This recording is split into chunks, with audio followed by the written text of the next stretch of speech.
साथियों, भारत लोकतंत्र की जननी है, मदर ऑफ डेमोक्रेसी है। भारत के लोकतंत्र की बड़ी विशेषता ये भी है कि समय के साथ इसमें निरंतर बदलाव आता रहा है। हर युग में, हर पीढ़ी में लोकतंत्र को और आधुनिक बनाने और अधिक सशक्त करने का निरंतर प्रयास हुआ है। समय के साथ जिस तरह कई बार समाज में कुछ कमियां घर कर जाती हैं, वैसे ही लोकतंत्र के सामने भी समय समय पर चुनौतियां आती रही हैं।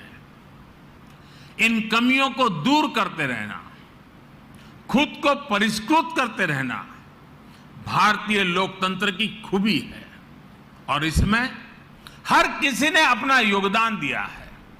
एकाध दो अफवाह छोड़ दें तो हमारे यहां लोकतंत्र को लोकतांत्रिक तरीके से मजबूत करने की गौरवशाली परंपरा रही है।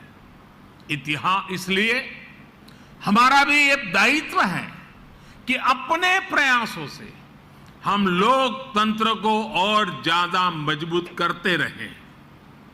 आज जो भी चुनौतियां हमारे लोकतंत्र के सामने हैं, समय के साथ जो भी कमियां घर कर गई हैं, उन्हें दूर करते हुए हम आगे बढ़े।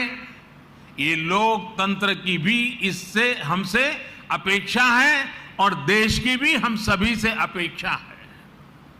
आज का यह ऐतिहासिक अवसर लोकतंत्र को सशक्त और समृद्ध करने के संकल्प को दोहराने का भी एक बेहतरीन अवसर है।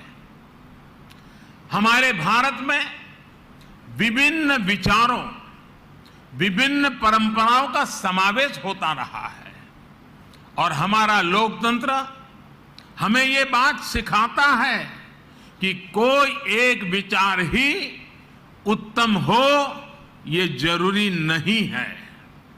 हम तो उस सभ्यता से पले बड़े हैं जिसमें कहा जाता है, आनो भद्राः कृतवो यन्तु विश्वतः, यानी हर तरफ से नेक विचार हमारे पास आए। हमारा लोकतंत्र हमें प्रेरणा देता है नवीनता को स्वीकारने की, नए विचारों को स्वीकारने की। प्रधानमंत्री संग्रहालय में आने वाले लोगों को लोकतंत्र की इस ताकत के भी दर्शन होंगे।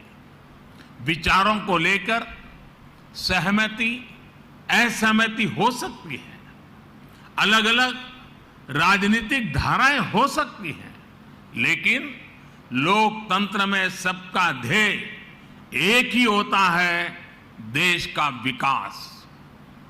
इसलिए ये म्यूजियम सिर्फ प्रधानमंत्रियों की उपलब्धियां, उनके योगदान तक सीमित नहीं है।